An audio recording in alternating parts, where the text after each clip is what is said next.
हरे Krishna. Shrimad Bhagavatam canto 5 chapter 5। भगवान ऋषभदेव द्वारा अपने पुत्रों को उपदेश।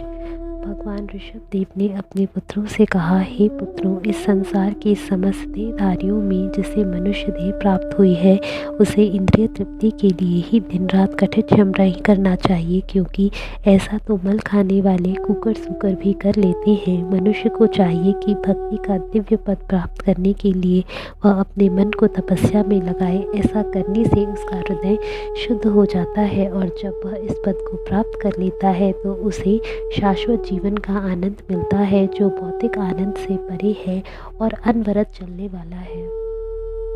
आध्यात्मिक दृष्टि से उन्नत महापुरुषों की सेवा करके ही मनुष्य भवबंधन से मुक्ति मार्ग प्राप्त कर सकता है। ये महापुरुष निर्विशेषवादी तथा भक्त होते हैं। ईश्वर से तदाकार होने अथवा भगवान का संग प्राप्त करने के इच्छुक प्रत्येक मनुष्य को महात्माओं की सेवा करनी चाहिए। ऐसे कर्मों में रुचि न रखने वाले लोग जो स्त्री तथा मैथुन प्रेमी व्यक्तियों की संगति करते हैं, उनके लिए नरक का द्वार खुला रहता है। महात्मा समभाव वाले होते हैं। वे एक जीवात्मा तथा दूसरे में कोई अंतर नहीं देखते। वे अत्यंत शांत होते हैं और भक्ति में पूर्णतया लीन रहते हैं। वे क्रोध रहित होते हैं और कभी सभी के कल्याण के लिए कार्य करते हैं। वे कोई नित्य आचरण नहीं करते। ऐसे व्यक्ति महात्मा कहलाते हैं। जो लोग कृष्ण चेतना को पुनर्जीवित करने तथा अपना ईश्वर प्रेम बढ़ाने के इच्छुक है, वे ऐसा कुछ नहीं करना चाहते जो कृष्ण से संबंधित ना हो। वे उन लोगों से मेलजोल नहीं बढ़ाते जो अपनी शरीर पालन, भोजन, शयन, मैथुन तथा स्वरक्षा में व्यस्त रहते हैं। वे गृहस्थ होते हुए भी अपने घरबार के प्रति आसक्त नहीं होते। वे पत्नी, संतान, मित्र अथवा धन में भी कभी आसक्त नहीं होते, किंतु उसके साथ ही वे अपने कर्तव्यों के प्रति अन्यंसक नहीं रहते। ऐसे पुरुष अपने जीवन निर्वाह के लिए जितना धन चाहिए उतना ही संग्रह करते हैं। जब मनुष्य इंद्रिय तृप्ति को ही जीवन का लक्ष्य मान बैठता है तो वह भौतिक रहन सहन के पीछे प्रमत्त होकर सभी प्रकार के पाप कर्मों में प्रवृत्त होता है। वह नहीं जानता कि अपने विगत पाप कर्मों के ही कारण उसे यह क्षणभंगुर शरीर प्राप्त हुआ है, जो दुखों की खान है। वास्तव में जीवात्मा को भौतिक देह नहीं मिलनी चाहिए थी, किंतु इंद्रिय तृप्ति के लिए ऐसा हुआ है। अतः मैं मानता हूँ कि बुद्धिमान प्राणी के लिए यह शोभा नहीं देता कि वह पुनः इंद्रिय तृप्ति के कार्यों में प्रवृत्त हो, जिससे एक के बाद दूसरा शरीर उसे प्राप्त होता रहता है। जब तक जीव को आत्मा तत्व की जिज्ञासा नहीं होती, तब तक उसे अज्ञान जन्य कष्ट भोगने पड़ते हैं और उसकी पराजय होती रहती है। कर्म का फल पाप अथवा पुण्य कुछ भी हो सकता है। यदि मनुष्य किसी कर्म में व्यस्त रहता है तो उसका मन सकाम कर्म में रंगा हुआ कहा जाता है। जब तक मन अशुद्ध रहता है, चेतना स्पष्ट रहती है और तब तक मनुष्य सकाम कर्मों में लगा रहता है, तब तक उसे देह धारण करनी पड़ती है। जब जीवात्मा तमोगुण से आच्छादित रहता है तो वह न तो आत्मा को और न परम आत्मा को समझता है और उसका मन सकाम कर्म के वशीभूत रहता है। अतः जब तक उसकी मुझ वासुदेव के में प्रीति नहीं होती, तब तक उसे देह बंधन को स्वीकार करने से छुटकारा नहीं मिल पाता। भले कोई कितना ही विद्वान तथा चतुर क्यों ना हो, यदि वह यह नहीं समझ पाता कि इंद्रिय तृप्ति के लिए की जाने वाली चेष्टाएं व्यर्थ ही समय की बर्बादी है, तो वह पागल है। वह आत्महित को भूलकर इस संसार में विषय वासना प्रधान तथा समस्त भौतिक क्लेशों के आगार अपने घर में आसक्त रहकर प्रसन्न रहना चाहता है। इस प्रकार मनुष्य मूर्ख पशु के ही तुल्य होता है। स्त्री तथा पुरुष के मध्य का आकर्षण भौतिक अस्तित्व का मूल नियम है। इस भ्रांत धारणा के कारण स्त्री तथा पुरुष के हृदय परस्पर जुड़े रहते हैं। इसी के फलस्वरूप मनुष्य अपने शरीर, घर, संतान, स्वजन तथा धन के प्रति आकृष्ट होता है। इस प्रकार वह जीवन के मोह को बढ़ाता है और मैं तथा मेरा के रूप में सोचता है।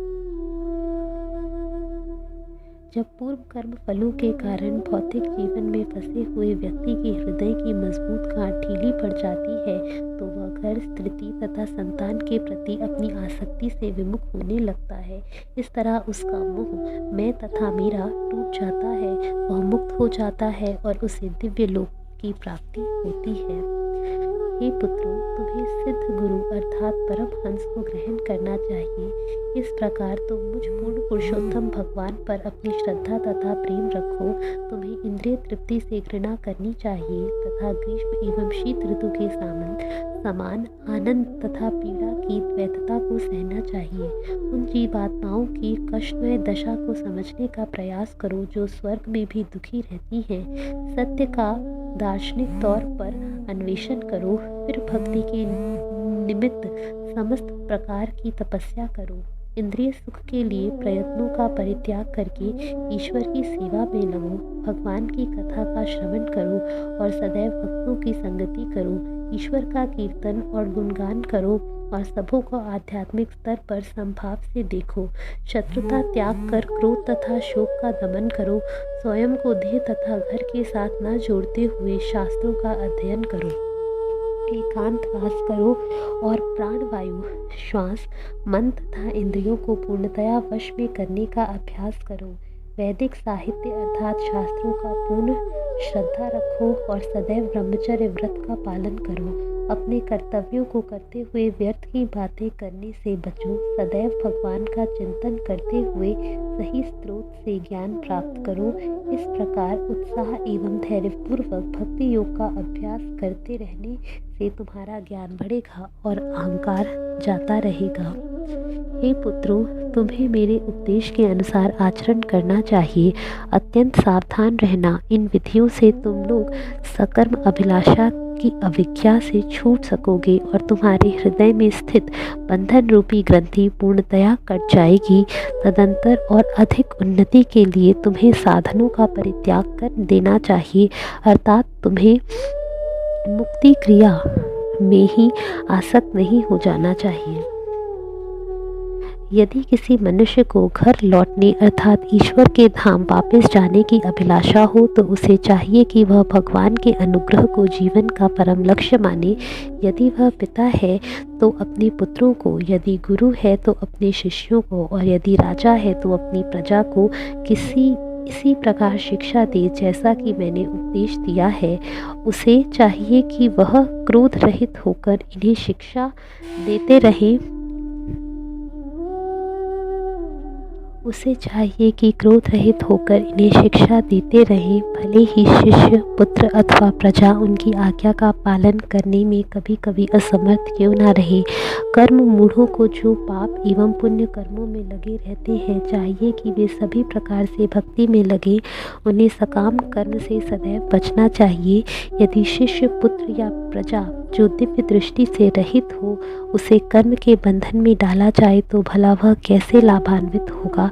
यह अंधे मनुष्य को अंधेरे कुएं तक ले जाने और उसे गिरने देने जैसा है।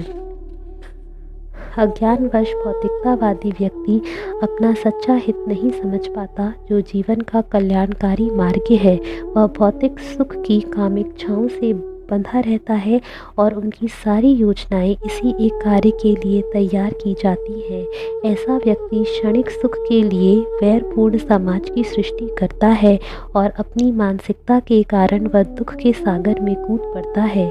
ऐसे मूर्ख व्यक्ति को इसका ज्ञान भी नहीं होता।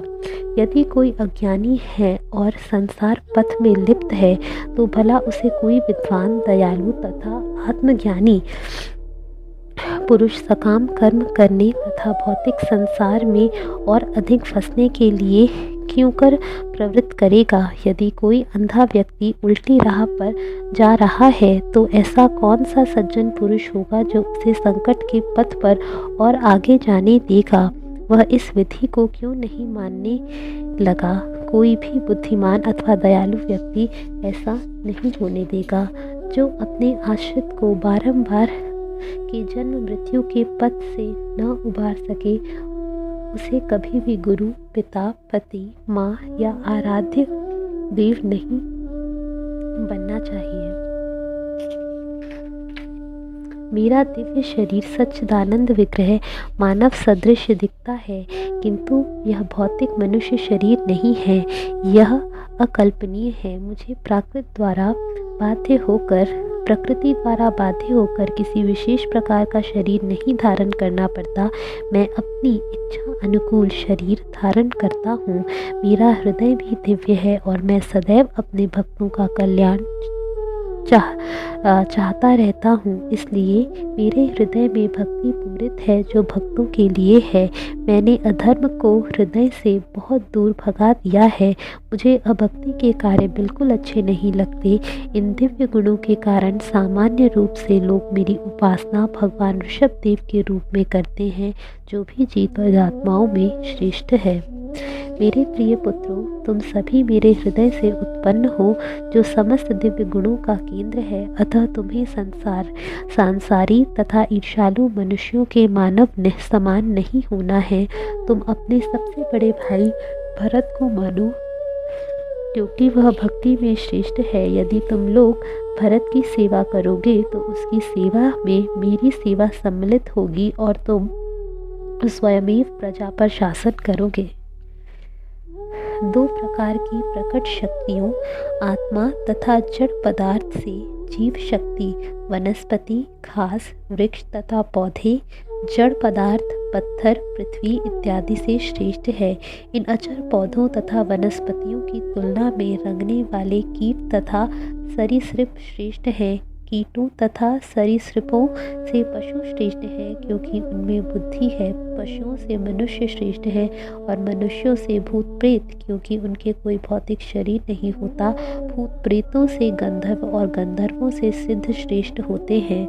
सिद्धों से किन्नर और किन्नरों से असुर श्रेष्ठ होते हैं। असुरों से देवता और देवताओं से स्वर्ग का राजा इंद्र श्रेष्ठ है। इंद्र से भी श्रेष्ठ ब्रह्मा के पुत्र, जैसे कि राजा दक्ष और ब्रह्मा के इन पुत्रों में भगवान शिव सर्वश्रेष्ठ हैं। शिव ब्रह्मा के पुत्र हैं, इसलिए ब्रह्मा श्रेष्ठ माने जाते हैं, किंतु वे मुझे भगवान के अधीन हैं। चूँकि मैं ब्राह्मणों को पूज्य मानता हूँ, इसलिए ब्राह्मण सर्वश्रेष्ठ हैं। हे पूज्य ब्राह्मणों, जहाँ तक मेरा संबंध है, इस संसार के ब्राह्मणों के तुल्य या उनसे श्रेष्ठ अन्य कोई नहीं है। मैं उनके तुलना योग्य किसी को नहीं पाता। वैदिक नियमों के अनुसार यज्ञ करने के पीछे जो मेरा उद्देश्य है, उसे जब लोग समझ लेते हैं तो वह मेरे निमित्त अर्पित भोग अत्यंत श्रद्धा तथा प्रेम पूर्वक ब्राह्मण मुख के द्वार मुझे प्रदान करते हैं। इस प्रकार प्रदत्त भोजन को मैं अत्यंत प्रसन्न होकर ग्रहण करता हूँ। निसंदेह इस प्रकार से प्रदत्त भोजन को मैं अग्निहोत्र के होम किए भोजन की अपेक्षा अधिक प्रसन्नता पूर्वक ग्रहण करता हूँ। वेद मेरे शाश्वत दिव्य शब्दावतार हैं, इसलिए वे शब्द ब्रह्म हैं। इस जगत में ब्रह्मांड समस्त वेदों का सम्यक अध्ययन करते हैं और उनको आत्मसात कर लेते हैं, इसलिए उन्हें मूर्त रूप वेद माना जाता है। ब्राह्मण सतोगुणी होते हैं, फलस्वरूप उनमें शम, दम एवं सत्य के गुण पाए जाते हैं। वे वेदों का मूल अर्थ वर्णन करते हैं और अनुग्रहवश समस्त बद्ध जीवों को वेदों के उद्देश्य का उपदेश देते हैं। वे तपस्या तथा तितिक्षा का अभ्यास करते हैं और जीवात्मा तथा परम ईश्वर के पदों का अनुभव करते हैं। यही ब्राह्मणों के 8 गुण सत्व, शम, दम, सत्य, अनुग्रह, तपस्या, तितिक्षा तथा अनुभव है। अतः समस्त जीवों में ब्राह्मण सर्वश्रेष्ठ है। मैं ब्रह्मा तथा स्वर्ग के राजा इंद्र से भी अधिक ऐश्वर्यवान, सर्वशक्तिमान तथा श्रेष्ठ हूँ। मैं स्वर्ग लोक में प्राप्त होने वाले समस्त सुखों को तथा मोक्ष को देने वाला हूँ। तो भी ब्राह्मण मुझसे भौतिक सुख की कामना नहीं करते। वे अत्यंत पवित्र तथा निष्प्रिय हैं। वे एकमात्र मेरी भक्ति में लगे रहते हैं। भला उन्हें अन्य किसी से भौतिक लाभों के लिए याचना करने की क्या आवश्यकता है। हे पुत्रों, तुम्हें चराचर किसी जीवात्मा से ईर्ष्या नहीं करनी चाहिए, यह जानते हुए कि मैं उनमें स्थित हूँ। प्रत्येक क्षण उनका समादर करना चाहिए। इस प्रकार तुम मेरा आदर करोगे। मन, दृष्टि, वचन तथा समस्त ज्ञानेंद्रिय तथा कर्मेंद्रिय इंद्रियों का वास्तविक कार्य मेरी सेवा में लगे रहना है। जब तक जीवात्मा की इंद्रियां इस प्रकार सेवारत नहीं रहती तब तक जीवात्मा को यमराज के पास सदृश सांसारिक बंधन से निकल पाना दुष्कर होता है। सुखदेव गोस्वामी ने कहा, इस प्रकार सबके हितैषी परमेश्वर ऋषभदेव ने अपने पुत्रों को उपदेश दिया। यह आदर्श प्रस्तुत करने के लिए कि गृहस्थ जीवन से विरक्त होने के पूर्व पिता अपने पुत्रों को किस प्रकार शिक्षा दे। उन्होंने उन्हें शिक्षा दी। यद्यपि वे सभी पूर्णतया शिक्षित तथा शिष्ट थे, इन उपदेशों से सकाम कर्मों से न बंधने वाले तथा अपनी भौतिक कामनाओं को नष्ट करने के बाद भक्ति में लीन रहने वाले सन्यासी भी लाभ उठाते हैं। ऋषभदेव ने अपने 100 पुत्रों को शिक्षा दी, जिनमें से सबसे बड़ा भरत था, जो परम भक्त तथा वैष्णवों का अनुयायी था। भगवान ऋषभदेव ने अपने ज्येष्ठ पुत्र को सिंहासन पर इसलिए बिठाया कि वह सारे संसार पर शासन करे। इसके पश्चात घर में रहते हुए भी भगवान ऋषभदेव पागल से सदृश नंगे तथा बाल बिखेरे रहने लगे। जब यज्ञ अग्नि को अपने में लीन करके विश्व का भ्रमण करने के लिए उन्होंने ब्रह्मावर्त को छोड़ दिया, अवधूत रूप धारण करके भगवान ऋषभदेव अंधे बहरे तथा गूंगे जड़ भूत अथवा पागल के समान मनुष्य समाज में घूमने लगे। यद्यपि लोग उन्हें इन नामों से पुकारते, किंतु वे मूक बने रहते और किसी से कुछ नहीं बोलते थे। ऋषभदेव नगरों, गांवों, खानों, किसानों की बस्तियों, घाटियों, बागों, सैनिक छावनियों, गौशालाओं, अहिरों की बस्तियों, यात्रियों के विश्रामालयों, पर्वतों, जंगलों तथा आश्रमों के बीच घूमने लगे। जहाँ भी वे जाते उन्हें दुष्ट जन उसी प्रकार घेर लेते जिस प्रकार जंगली हाथी को मक्खियाँ घेर लेती हैं। उन्हें डराया धमकाया और मारा जाता, उन पर पेशाब किया जाता तथा थूका जाता। यहाँ तक कि कभी कभी उन पर पत्थर, विष्ठा और धूल फेंकी जाती और कभी कभी तो लोग उनके समक्ष अपमान वायु निकालते। इस प्रकार लोग उन्हें भला बुरा कहते और अत्यधिक यातना देते, किंतु उन्होंने कभी भी उसकी परवाह नहीं की, क्योंकि वे ऐसा समझते थे कि इस शरीर का यही अंत है। वे आत्म पद पर स्थित थे और सिद्ध होने से ऐसे भौतिक तिरस्कारों की तनिक भी परवाह नहीं करते थे। अर्थात उन्हें इसका पूर्ण ज्ञान हो चुका था कि पदार्थ, देह तथा आत्मा पृथक पृथक है। उनमें देहात्म बुद्धि न थी, अतः वे किसी पर क्रुद्ध हुए बिना सारे संसार में अकेले ही घूमने लगे। भगवान ऋषभदेव के हाथ, पांव तथा वक्षस्थल अत्यंत दीर्घ थे। उनके कंधे, मुख तथा अंग प्रत्यंग अत्यंत सुगठित तथा सुकोमल थे। उनका मुख उनकी सहज मुस्कान से मंडित था और उनके खुले हुए लाल लाल नेत्र ऐसे प्रतीत होते थे मानो प्रातःकालीन ओस कणों से युक्त नव विकसित कमल पुष्प की पंखुड़ियाँ हों। इस कारण वे और भी अधिक सुंदर दिखते थे। उनकी पुतलियाँ इतनी मनोहर थी कि देखने वालों का सारा संताप हर लेती थी। उनके कपाल, कान, गर्दन, नाक तथा अन्य अंग अति सुंदर थे। उनके मंद हाथ से उनका मुख इतना आकर्षक प्रतीत होता था कि विवाहित नारियों का भी मन खींच जाता था। ऐसा प्रतीत होता था मानो कामदेव ने अपने बाणों से उन्हें बींध दिया हो। उनके सिर के चारों ओर घुंघराले भूरी जटाएं थी। उनके सिर के बाल छितरे थे, क्योंकि उनका शरीर गंदा और उपेक्षित था। ऐसा प्रतीत होता था मानो उन्हें किसी भूत ने सता रखा हो।